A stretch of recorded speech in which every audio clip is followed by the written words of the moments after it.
capítulo de número 5. Semana passada nós falamos sobre as consequências de viver na carne.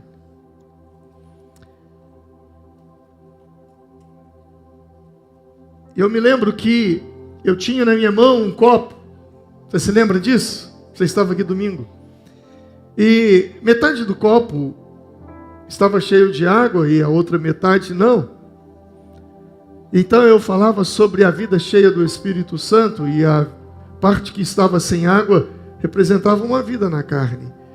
Eu me lembro que eu peguei um isqueiro e coloquei fogo no copo. O copo foi queimando, até chegar no ponto que estava a água. E a partir dali ele não queimou mais. Simbolizando que uma vida cheia do Espírito Santo, quando passa por provações, por dificuldades, por tribulações, aflições, ele passa de uma forma diferente. E hoje você vai aprender muito sobre isso. Gálatas capítulo 5, versículo de número 16, diz assim: por isso digo, andem no Espírito e de modo nenhum satisfarão os desejos da carne. Pois a carne deseja o que é contrário ao Espírito, o Espírito que é contrário à carne. Eles estão em conflitos, um com o outro, de modo que vocês não fazem o que desejam, mas se sois guiados pelo Espírito, não estão debaixo da lei. O texto diz: ande pelo Espírito e de modo algum satisfarei os desejos da carne. Andar no Espírito. O que é andar no Espírito? Andar no Espírito, na verdade, o verbo andar aqui, ele está num sentido figurado, que é conduzir-se, viver, comportar-se. Não é uma sugestão, não, é uma ordem, é imperativo. Andem no Espírito, vivam no Espírito. Quando você anda no Espírito, você então é guiado pelo Espírito Santo e você anda em vitória. Mas quando você não anda no Espírito, algum problema aí? Quando você não anda no Espírito, só um minutinho que eles vão colocar para vocês acompanharem o texto aqui, deu um problema. Pelo menos o meu retorno, obrigado. Tá joia. Quando você não anda no Espírito, você então anda na carne, e a sua mentalidade é uma mentalidade da carne. E a Bíblia diz que a mentalidade da carne, ela é inimiga de Deus. É o que o texto diz, porque não se submete à lei de Deus e nem pode fazê-lo. Andar na carne é inimizade contra Deus. E quando eu sei que eu estou andando na carne, quando eu sei que estou andando no Espírito, se você passa a semana inteira sem vontade de ler a Bíblia, de escutar algo sobre Deus, sem vontade de orar, de ouvir uma canção que fale de Deus, um hino, um louvor, se você passa a semana sem pensar nas coisas de Deus, isso é um indicativo de que você está na carne. O texto diz em Romanos 8, de número 5, porque quem vive segundo a carne tem a mentalidade voltada para a carne. O texto ali vai dizer, numa outra tradução, inclina para a carne. Porque quem está na carne se inclina para as coisas da carne, se ocupa com coisas da carne e não com coisas de Deus. Talvez, quantos aqui não estão acompanhando essa série de mensagens? Levante a mão só para eu ver.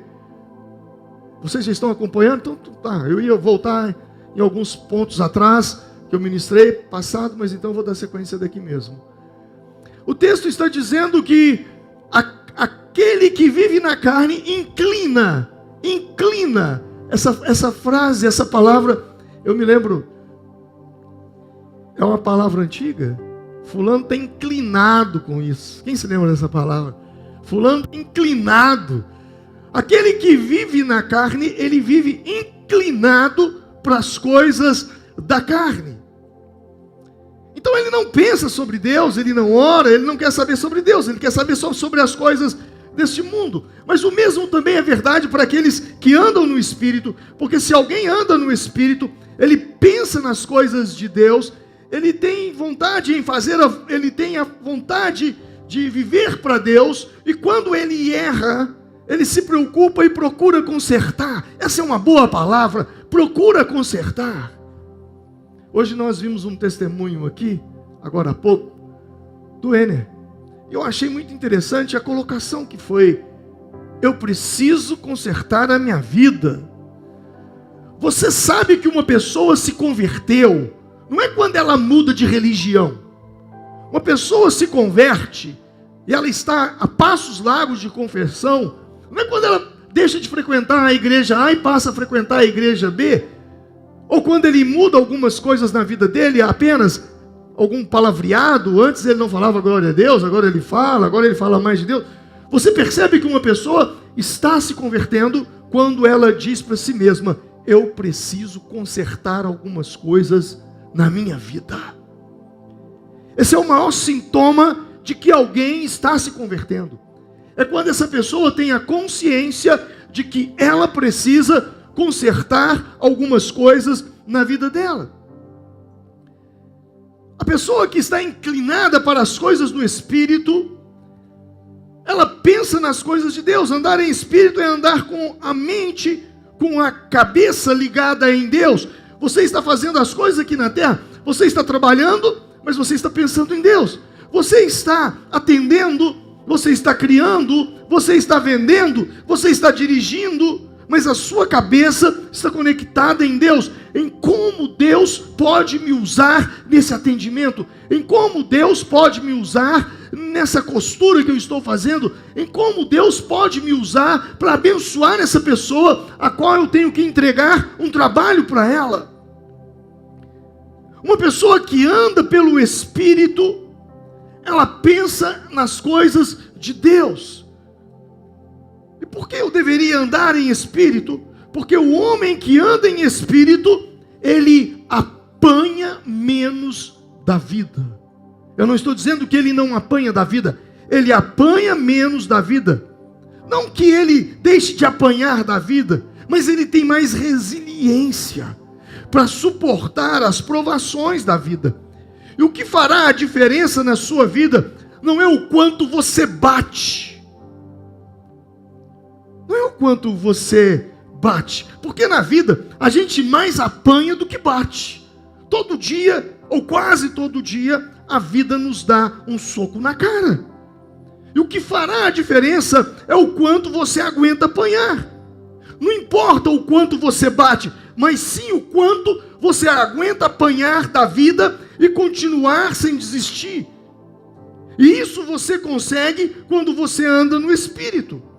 Quando você anda no Espírito, o seu poder de ressignificação aumenta. Os discípulos apanharam da vida, e eles foram presos. O texto diz em Atos capítulo 5, versos 40 e 41, e eles chamaram os apóstolos e mandaram açoitá-los, depois ordenaram que lhes não falassem mais no nome de Jesus, e os deixaram sair livres. Os apóstolos saíram do sinédrio, o quê? O quê? Alegres por terem sido considerados dignos de sofrer afrontas por causa do nome de Jesus. O texto está dizendo que eles mandaram prendê-los, e logo após prendê-los, eles foram açoitados. E qual foi o sentimento que eles tiveram? De alegria por terem sido considerados dignos de sofrer afrontas por causa do nome de Jesus. Isso é o poder da ressignificação. Eles foram presos, eles apanharam, e ao invés de saírem murmurando, reclamando, desistindo, ou com sentimento de vingança, o texto diz que eles saíram alegres. Por quê? Porque eles ressignificaram aquela prisão. Eles ressignificaram aqueles açoites. E qual foi o ressignificado deles? Ei, uau, somos dignos de sofrer afrontas por causa de Jesus. Nós estamos vivendo aquilo que Jesus disse nas bem-aventuranças: bem-aventurados quando vós sois perseguidos, açoitados, humilhados por causa do meu nome. Porém, um homem natural, que não anda no Espírito, ele não consegue compreender isso. A bem da verdade, existem dois homens, um homem natural e um homem espiritual. 1 Coríntios capítulo 2, versículos 14 e 15, eu leio muito a Bíblia durante as minhas pregações, porque não é a minha sabedoria, não é a minha inteligência, eu preciso te expor a leitura bíblica, porque é a leitura bíblica que produz transformação, é ela que produz conversão, é ela que salva. Então você vai ler muito a Bíblia. Sempre quando eu prego, as pessoas têm que ler muito a Bíblia, porque eu uso muito a Bíblia na minha pregação. 1 Coríntios 2, versos 14 e 15 diz: quem não tem o Espírito não aceita as coisas que vêm do Espírito de Deus, pois lhes são o quê? Loucura, e não é capaz de entendê-las, porque elas são discernidas espiritualmente. Mas quem é espiritual discerne todas as coisas, e ele mesmo por ninguém é discernido. O texto está dizendo que o homem natural, ele não compreende as coisas espirituais. E por que ele não compreende as coisas espirituais? As coisas espirituais para um homem natural se parece loucura. Esse povo é louco, esse povo é doido. Fazer isso, fazer aquilo, não faz sentido. É isso que eles pensam. E por que eles pensam assim? Porque em 2 Coríntios capítulo 4, versículo 4, a Bíblia diz que o Deus dessa era, deste século, cegou o entendimento dos descrentes para que não vejam a luz do Evangelho da glória de Cristo, que é a imagem de Deus. A Bíblia está dizendo que o Deus dessa era, que é o diabo, a Bíblia está dizendo que ele cegou o quê? O entendimento. A Bíblia não está dizendo que ele cegou os olhos das pessoas. Não. Cegou o quê? O quê? Entendimento. Esse versículo, ele é tão verdade, que o óbvio já não é mais óbvio. E chegará um dia em que nós teremos que provar que a grama é verde. Há uma inversão de valores. Se qualquer dia você passar e ver um poste fazendo xixi no cachorro, não se assuste. Porque são os dias pelos quais nós temos vivido. O entendimento das pessoas foi cegado. Matar uma criança no ventre de uma mulher não é crime. Aborto não é crime. Mas quebrar ovos de tartaruga é crime inafiançável. Uma inversão de valores. Por quê? Porque o entendimento está o quê? Cegado. As pessoas estão cegas. Há um tempo atrás as pessoas não compreendiam as coisas de Deus. E nós dizíamos, o príncipe deste mundo cegou o entendimento das pessoas para que elas não compreendam as escrituras sagradas. Mas a cegueira está tão grande, que as pessoas não estão conseguindo enxergar o óbvio, o normal, o natural. Esse versículo ele nos mostra o quanto as pessoas estão cegas. E elas não conseguem enxergar. Se elas não conseguem enxergar o óbvio, muito menos elas enxergarão o mundo espiritual. E o mundo espiritual, ele é tão real quanto o mundo físico. A Bíblia diz claramente que o mundo espiritual, ele governa o material. Então você precisa entender que tudo o que acontece na sua vida, seja bom ou seja ruim, primeiro acontece no mundo espiritual. Tudo o que acontece na realidade física, primeiro acontece na realidade espiritual. Hebreus 11, versículo 3 diz: pela fé entendemos que o universo foi formado pela palavra de Deus, de modo que aquilo que se vê não foi feito do que é visível. Ou seja, quando nós olhamos para o planeta Terra e nós vemos tudo que existe nesse mundo, não foi feito por aquilo que é visível, mas foi feito por aquilo que é invisível, pela palavra de Deus. Nós estamos vivendo um momento tenso no mundo, inúmeros conflitos, inúmeras guerras estão surgindo. E a mais recente é a guerra de Israel contra o Irã. O mundo deveria agradecer Israel por atacar as usinas nucleares do Irã. Porque as consequências disso seriam gravíssimas, terroristas com armas nucleares na mão. Mas o que eu quero que você entenda é que antes da guerra Irã e Israel, que na verdade não é Irã, é a Pérsia, e a Pérsia e Israel já foram muito amigos no passado, nos dias do profeta Daniel. Você vai ver isso na Bíblia. Mas quando você lê as Escrituras, você vê que aquela guerra não é uma guerra que iniciou no plano físico, ela iniciou no plano espiritual. Talvez ela seja a guerra que faça com que Ezequiel, capítulo 38 e 39, depois você lê na sua casa, e você vai ver se a Turquia entrar e se os reinos do norte, que é Rússia e China, entrarem também.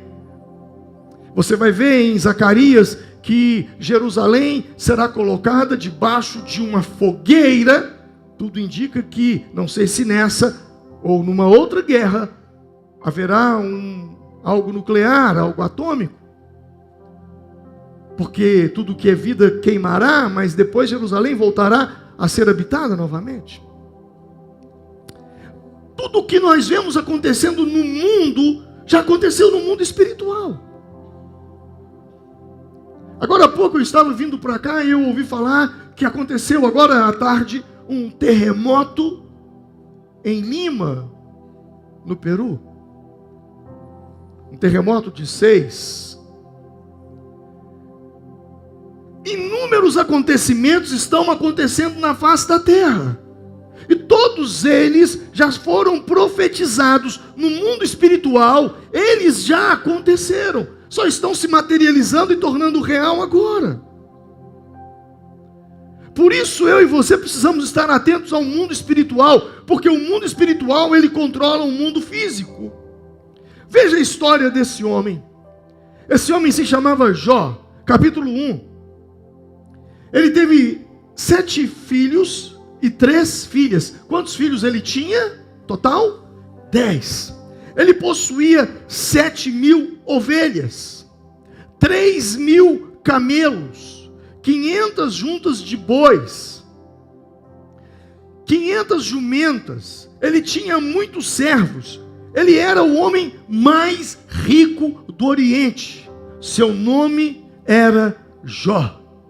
O homem mais rico tinha 10 filhos, tinha 500 jumentas, 500 juntas de bois, tinha muitos servos, 7.000 ovelhas, 3.000 camelos. Mas veja, porém, o que aconteceu com esse homem.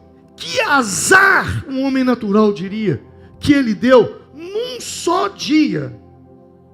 Um mensageiro, capítulo 1, versículo 14 ao 20, um mensageiro veio dizer: Jó, os bois, seus bois, as suas 500 juntas de bois, estavam arando, e os jumentos estavam pastando por perto. Quando os sabeus, um povo, atacaram e os levaram embora, roubaram tudo, Jó, e mataram à espada os empregados. Eu fui o único que escapei para te contar o que aconteceu. Enquanto esse homem estava dando a notícia, veio um outro falando: olha, Jó, deixa eu te dizer uma coisa, fogo de Deus, raio, caiu do céu e queimou totalmente as ovelhas e matou os empregados. Eu fui o único que escapei para te contar a notícia. Enquanto ele ainda estava falando, chegou outro mensageiro e disse: Jó, os caldeus, povo da Babilônia, formaram 3 bandos, atacaram os camelos e os levaram embora, mataram à espada os empregados, e eu fui o único que escapou para te contar. Enquanto ele ainda estava falando, chegou ainda outro mensageiro e disse: Jó, seus filhos, seus 7 filhos, as suas 3 filhas, estavam banqueteando e bebendo vinho na casa do irmão mais velho, quando de repente, Jó, um vento muito forte veio do deserto e atingiu os 4 cantos da casa, que desabou. Todos eles morreram. Eu fui o único que escapou para te contar. Ao ouvir isso, Jó levantou-se, rasgou o manto, rapou a cabeça e então prostrou-se com o rosto em terra em adoração. Presta atenção. Nós vimos no versículo anterior que este homem tinha 10 filhos, 7.000 ovelhas, 3.000 camelos, 500 juntas de bois, 1.000 bois, 500 jumentas, tinha muitos servos. Ele era o homem mais rico. E num dia, ele perdeu tudo. Ele perdeu tudo. A Bíblia diz que os sabeus atacaram, levaram, raios caíram do céu e mataram as ovelhas. Os caldeus vieram e roubaram os camelos, mataram os homens. Um vendaval, um ciclone tropical veio, levantou o telhado e caiu o telhado sobre os filhos, e os 10 filhos morreram. Ele fez o funeral de 10 caixões num só dia. Imagina o que esse homem não passou. E o homem natural olha para isso e diz: tem uma explicação. E qual é a explicação do homem natural? Não, a explicação está aí. O texto diz que os sabeus os sabeus atacaram e levaram embora, e mataram os servos. Os caldeus levaram e mataram embora. Levaram embora os camelos. As ovelhas estavam pastando e a chuva foi tão forte que raios caíram e mataram as ovelhas. E essa mesma chuva foi um vento muito forte e derrubou o telhado e matou os seus filhos. Então tudo tem uma explicação lógica. Tudo tem uma explicação. O homem natural iria dizer: não, é uma coincidência. Que falta de sorte que esse homem teve. Mas quando você pega os versículos 7 ao 12, nos primeiros versículos ele era muito rico e tinha tudo aquilo. Nos últimos versículos ele perdeu tudo, mas no meio narra-se uma história espiritual. A Bíblia diz que o Senhor estava nos céus e veio os anjos para ter uma reunião com Deus, e Satanás veio até eles. E o Senhor disse a Satanás: de onde vens? E ele respondeu: de perambular pela terra e andar por ela. Disse então o Senhor a Satanás: reparou meu servo Jó? Não há ninguém na terra como ele, irrepreensível, íntegro, homem que teme a Deus, que evita o mal. Será que Jó não tem razões para temer a Deus? Respondeu Satanás. Acaso não puseste uma cerca em volta dele, da sua família, protegendo ele de tudo que possui? Tu mesmo tem abençoado tudo o que ele faz, de modo que os seus rebanhos estão espalhados por toda a terra. Mas estende, Deus, estende a tua mão e fere tudo o que ele tem, e com certeza ele te amaldiçoará na tua face, Deus. E o Senhor disse a Satanás: pois bem, tudo que ele possui está nas tuas mãos, apenas não toque nele. Então Satanás saiu da presença do Senhor. E ao sair da presença do Senhor, o que aconteceu? Os bois estavam arando, as jumentas estavam pastando, os sabeus, enviados pelo diabo, mataram as pessoas e levaram aqueles bois, aqueles jumentos. O próprio diabo entrou na natureza e uma chuva de raios e mataram as ovelhas. E depois Satanás entrou nos caldeus e eles mataram os servos de Jó e roubou todos aqueles animais, os camelos. E como se não bastasse, os filhos de Jó estavam celebrando um aniversário. Era um banquete, os 10 filhos ali. O diabo entra na natureza e uma chuva muito forte, um vento muito forte, e acabou com tudo. O que eu estou lendo isso? Para mostrar para você o que acontece no mundo espiritual é que muitas vezes o homem natural, ele não compreende as coisas espirituais e tem um monte de coisas acontecendo na vida dele e ele não compreende porque ele anda na carne. Pessoas estão sendo atacadas espiritualmente e tenta resolver como se fossem coisas naturais. Existem ataques espirituais que talvez explique muita coisa que está acontecendo na sua vida que você não tem uma explicação. Sua mente é um campo de batalha, é um alvo do inimigo. O inimigo ataca a sua mente com pensamentos. Eu sei, todos nós temos inúmeros pensamentos todos os dias. Porém, existem pensamentos que passam pela sua mente que você sabe que aquilo não é normal. Paulo, escrevendo aos Coríntios, diz: as armas com as quais lutamos não são humanas. Ao contrário, são poderosas em Deus para destruir fortalezas. Tá, Paulo, que fortalezas são essas? Argumentos e toda pretensão que se levanta contra o conhecimento de Deus. E levamos o quê? Todo cativo. Levamos cativo todo o pensamento. Então existe uma batalha na sua mente. Tem dias que te vêm pensamentos horríveis, pensamentos de vingança, pensamentos de morte, pensamentos de violência, de fracasso, de medo, uma batalha na sua mente.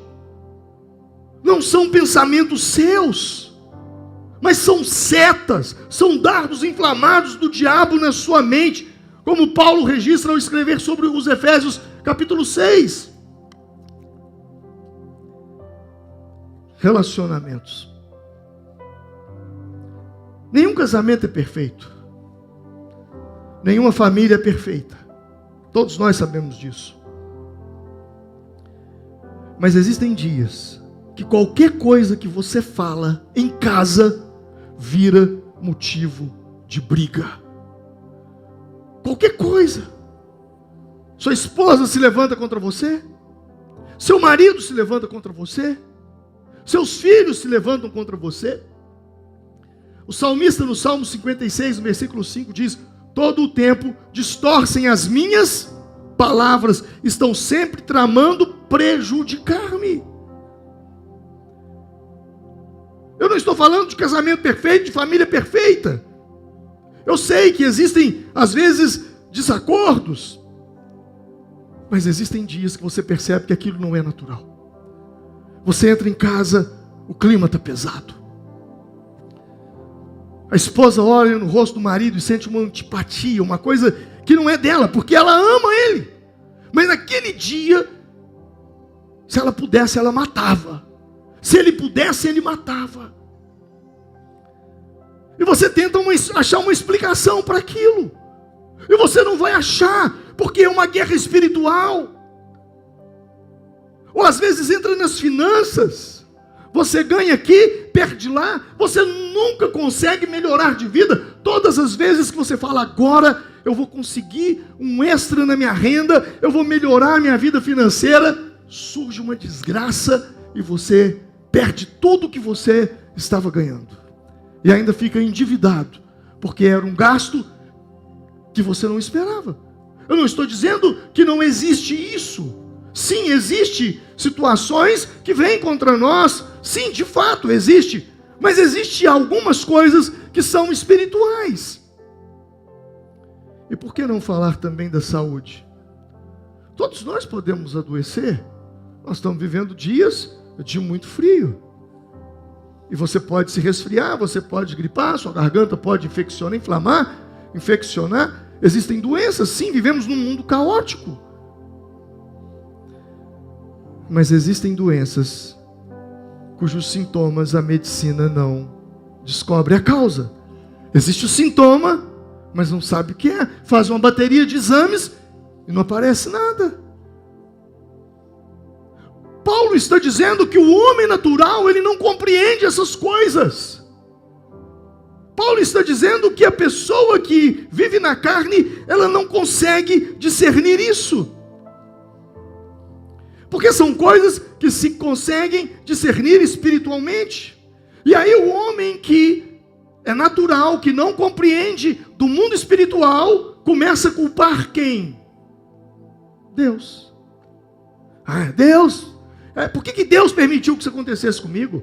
Por que Deus fez isso comigo? Por que Deus me colocou essa doença? Por que Deus acabou com o meu casamento? Por que Deus me colocou desempregado? Por que Deus atrapalhou o meu negócio? Por que Deus permitiu que o meu filho se acidentasse?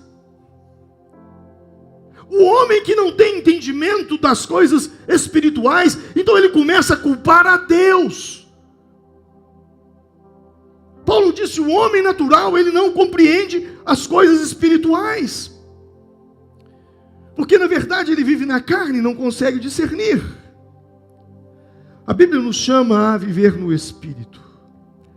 Disto falamos, não em palavras ensinadas pela sabedoria humana, mas ensinadas pelo Espírito, conferindo coisas espirituais com espirituais. Diga comigo, conferindo coisas espirituais com espirituais. O que ele está dizendo para nós aqui? Ele está falando o seguinte: compara coisas espirituais com as espirituais. Deixa eu te dizer uma coisa. Quem vive no Espírito tem clareza disso que eu vou dizer agora. Eu vou dizer uma frase com 2 palavras. E ela faz muito sentido para mim. Ouça bem. Tudo fala. Diga comigo, tudo fala. A Bíblia diz que ele é espirituais, porque ele está na carne. E tudo fala. Tudo ao seu redor fala. Eu preciso que você grave isso. Diga, tudo ao meu redor fala. Se você for espiritual, você vai ver Deus falar com você o dia todo. Havia uma multidão, milhares de pessoas. Foi o sermão mais famoso de Jesus, o Sermão da Montanha. Ele estava pregando para uma multidão. Milhares de homens, mulheres, crianças estavam ali naquele dia. E Jesus entra num assunto delicado. Ele começa a falar da ansiedade do homem. Ele diz, não vos preocupeis com o amanhã, basta cada dia o seu próprio mal. Qual de vocês, que por mais que se preocupe, por mais preocupado que você seja, você consegue aumentar sua vida? Era um sermão tenso. Jesus estava falando sobre o dia a dia da vida, sobre comprar, vender, comer, se vestir, trabalhar. E aí então ele diz assim, portanto, eu lhes digo, não se preocupem com suas próprias vidas, quanto ao que comer ou beber, nem com seus próprios corpos, nem quanto ao que vestir. Não é a vida mais importante do que a comida, e o corpo mais importante do que a roupa? Quem de vocês, por mais que se preocupe, pode acrescentar 1 hora que seja a sua vida? E Jesus continua falando, estava tenso. Olha, o corpo é mais importante do que a roupa. A vida é mais importante do que a comida. Você está trabalhando assim, fazendo isso, dessa forma e tal. Você anda preocupado o tempo todo. E quem de vocês que, por mais que se preocupe, pode acrescentar 1 hora que seja a sua vida? De repente ele dá uma tirada. Assim diziam os antigos, uma tirada. E diz assim, observe as aves do céu. Não semeiam, nem colhem, nem armazenam em celeiros, contudo o Pai Celestial as alimenta. Não têm vocês muito mais valor do que elas? E por que se preocupam com as roupas? Vejam como crescem os lírios no campo. Eles não trabalham, eles não tecem. Contudo eu lhes digo que nem Salomão, em todo o seu esplendor ou sua glória, vestiu-se como um lírio, como um deles. Você está entendendo o texto? Quem está entendendo? Estava tenso. Jesus estava falando sobre comida, sobre vestes, sobre ansiedade, sobre preocupações do dia a dia. De repente ele fala: olhem para as aves. Por quê? Olhem para os lírios. Por quê? Tudo fala. Tudo fala. Deus fala através do vento. Deus fala através de uma árvore, de uma ave, de uma árvore. Deus fala da maneira que Ele quer, como Ele quer. E se você for espiritual, você vai entender. Tudo fala. Jesus é Deus e como Deus, Ele falou às pessoas usando a semente que caiu na terra entre espinhos. Ele usou a candeia, que era a nossa lamparina. Ele usou o que mais? Jesus, Ele usou tanta coisa. Ele usou a ovelha perdida. Ele usou a água para falar com a samaritana. Ele usou da figueira. Ele usou da montanha. Ele usou da moeda, da dracma. Jesus usou inúmeros exemplos. Semente, figueira, montanha, água. Para falar o seguinte para mim e para você: ande no Espírito. Aumente a sua acuidade. Essa é uma palavra boa e que pouca pessoa sabe o que significa acuidade.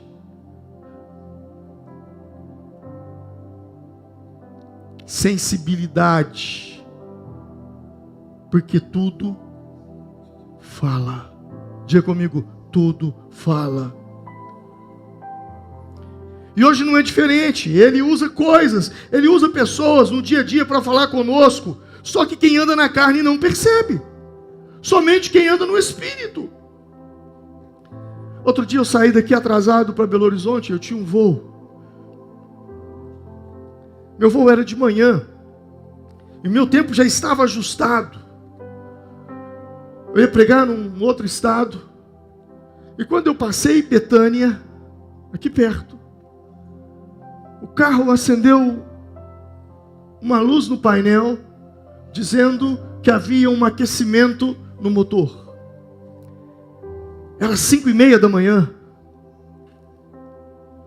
Estava frio, estava escuro. E eu falei: eu não posso ligar para o meu mecânico agora. Vai brigar comigo. Eu fiquei: vou ou volto? Se eu volto, peço um carro emprestado, eu perco o horário do voo. Se eu sigo, o carro estraga e eu não chego em Belo Horizonte. Aí eu pensei comigo assim: já sei o que eu vou fazer. Eu vou até onde der. Se der problema antes de São Sebastião do Oeste, eu ligo para o nosso pastor em São Sebastião e peço ele para me pegar e me levar. Se eu passar São Sebastião e der problema perto de Divinópolis, eu ligo para o pastor da nossa igreja em Divinópolis e peço ele para me levar. E fui calculando esse tipo de coisa. Eu pensei: vou fazer o seguinte. Vou chegar até no café dos motoristas. Se eu conseguir chegar lá, de frente tem um posto. Eu paro, tomo um café, vai resfriar o motor, eu vou olhar provavelmente água no radiador, porque estava acusando alguma coisa nesse aspecto. Então eu coloco água. E comecei a orar, para que eu conseguisse chegar até ali. Eu cheguei lá, era umas 6 horas da manhã, estava abrindo. E fui tomar um café. Eu gosto de tomar café ali, eu acho que todo formiguinho, se vai para aquelas bandas ali, gosta de parar ali, tomar um café com pão de queijo e linguiça, eu sempre faço isso. E parei ali, tomei meu café, e falei: meu Deus, se não é da tua vontade que eu chegue lá também, não tem problema, perco tudo. Tomei meu café, e quando eu cheguei no caixa, falei: quanto que deu? O moço disse: tantos reais. Eu fui e paguei. Quando eu paguei o moço, ele olhou para mim e falou assim: falei: oi. Fica tranquilo, vai dar tudo certo. Eu falei: hã? Fica tranquilo, vai dar tudo certo. Eu falei: não estou ouvindo isso. O que você falou? Você não ouviu não? Eu falei: não, fica tranquilo, vai dar tudo certo. Eu fui até onde eu tinha que ir e deu tudo certo. Tudo fala. Tudo fala. Só que muitas vezes nós não percebemos. Deus quer falar conosco. Quando Davi fugia de Absalão, o seu filho rebelde, queria matá-lo e tomar o trono. Nós estudamos sobre isso algum tempo atrás. Davi não queria matar Absalão porque era o seu filho, mas Davi também não podia ficar porque o seu filho queria matá-lo. Então Davi tem um plano. Ele diz assim: vou para Manaim. Manaim é um lugar onde Jacó teve uma experiência com um exército angelical. Ele viu um exército de anjos. E Davi então pensou: se eu for para Manaim, eu vou ver um exército de anjos, e Deus vai se levantar e vai lutar por mim, vai preservar a vida do meu filho, porque os meus soldados, se lutarem, vai matar. E quando Davi chega em Manaim, em 2 Samuel, capítulo 17, versículos 24, 27 a 29, diz: Davi foi para Manaim e Absalão atravessou o Jordão. O exército já estava chegando em Davi, com todos os israelitas. Quando Davi chegou a Manaim, Sobi, filho de Naás, de Rabá, dos Amonitas, Sobi, Maquir, filho de Amiel, de Lodebar, Barzilai, de Gileade, de Rogelim, trouxeram camas. Diga comigo, camas. Eles trouxeram bacias, utensílios de barro, trigo e cevada, farinha e grãos tostados, favas e lentilhas, mel e coalhada, ovelhas e queijo de vaca para Davi e seu exército, pois diziam: o povo ficou exausto, faminto e sedento no deserto. Davi pensou que Deus enviaria um exército de anjos, mas de repente chega 3 amigos incomuns. Eu acredito que eles não se conheciam, porque você tem amigos que são seus amigos, mas eles não se conhecem entre si. Quem tem amigos assim? Claro que você tem. E os 3, eles não tinham WhatsApp, eles não tinham e-mail, eles não combinaram. Os 3 foram para Manaim, cada um saiu da sua terra. E o que me chama a atenção é que eles levaram o quê? Camas. Davi esperando o exército, e de repente quem chega? O seu amigo Barzilai. Quem é Barzilai? Barzilai de 80 anos de idade. Maquir de Lodebar. Um príncipe de Amon chamado Sobi. Esses 3 eram amigos de Davi. Eles não se conheciam, eles não tinham WhatsApp para combinar um com o outro. E os 3 levaram o quê? Os 3 levaram o quê? Cama. Cama. Davi esperando um exército para lutar. E os amigos dele levam cama. O que você faz com cama? Você dorme. Às vezes é isso que você está precisando. Às vezes você está falando: Deus, levanta um exército, manda um anjo. Deus, eu preciso disso, eu preciso daquilo. E Deus está falando: não, o que você precisa é de cama. Vai dormir. Põe sua cabeça no lugar.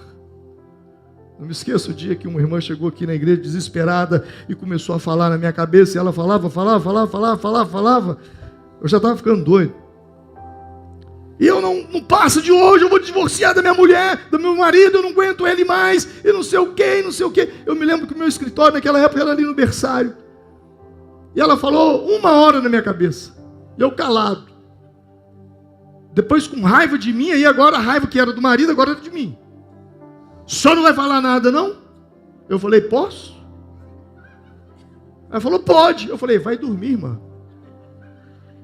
Irmãos, ela falou que não me xingou ali por respeito. E diz ela que foi embora, mas com tanta raiva. E ela chegou em casa e falou: quer saber de uma coisa? Eu vou dormir. E ela dormiu. E no outro dia, a cabeça já era outra. As decisões já eram outras. E ela depois veio me contar: pastor, eu fiquei com muita raiva, eu quase bati naquela hora, pastor. Mas depois eu fiz, era tudo que eu precisava. Sabe, irmãos, tudo fala, tudo fala, tudo fala. Outro dia Davi foi lutar contra os filisteus e ele estava ansioso, ele não sabia o que fazer, e Deus deu uma estratégia para ele: Davi, quando você ouvir o som de marcha por cima da copa das amoreiras, diga comigo: som de marcha por cima da copa das amoreiras. Amoreiras são árvores. quando você ouvir um som por cima das árvores, você pode sair, mova-se depressa, porque esse é o sinal de que o Senhor saiu à sua frente para ferir o exército filisteu. Diga comigo mais uma vez: tudo fala. Eu e você precisamos estar atentos. Eu não vou conseguir pregar hoje como ser cheio do Espírito Santo, mas eu me lembrei de um caso de um irmão um dia que disse para mim: pastor, Deus me deu um livramento tão grande. Eu falei: que livramento? Pastor, eu estava negociando um carro, 99% do negócio já estava fechado. Quando eu cheguei e falei: não, eu tenho uma coisa em mim que não está legal, deixa eu fazer uma oração. Eu fiz uma oração, e quando eu orei, de repente me veio um texto para me ler na Bíblia, e eu abri minha Bíblia e caiu lá em 2 de Pedro 3,10. E o Senhor, porém, virá como um ladrão, os céus desaparecerão como um grande estrondo, e os elementos serão desfeitos pelo calor, e a terra e tudo que nela há será desnudada. Numa outra tradução diz assim: e fundirão. O texto diz assim: serão desfeitos pelo calor, e a terra e tudo que nela há se fundirão. Ele falou: fundirão? É o motor do carro que eu estou comprando. Eu não vou comprar esse carro, não. E ele falando comigo: pastor, o senhor não acredita que Deus deu um livramento? Uma semana depois eu fiquei sabendo que o carro fundiu. Fique atento nesse texto, hein? Tem muito a ver com o que nós estamos falando de armas nucleares. Salva esse texto aí, leia ele depois. Eu dei o exemplo do irmão que não tem muita coisa a ver, mas esse texto tem muito a ver com o assunto que é mais discutido hoje. O dia do Senhor, porém, virá como ladrão, os céus desaparecerão com um grande estrondo, e os elementos serão desfeitos pelo quê? O que a bomba nuclear faz? O calor dissolve tudo. E a terra e tudo que nela há será desnudada, se fundirão, na tradução do irmão lá. Irmãos, eu vou terminar por aqui. Eu tinha muito que falar ainda, mas o tempo não me permite. Eu acho que o que nós ouvimos aqui é o suficiente para você andar em espírito. Se houve uma geração que precisou de andar mais no espírito na face da terra, nenhuma geração precisou tanto como eu e vocês. Tudo fala. Deus está te dando sinais. Tudo fala. Deus está usando circunstâncias, situações para falar com você. E você não está percebendo, porque você está andando na carne. Você está sendo muito natural. Comece a olhar com outros olhos, a ouvir com ouvidos espirituais. E você vai ver Deus te dando livramento de muita coisa na vida. Vamos nos colocar em pé nesse momento.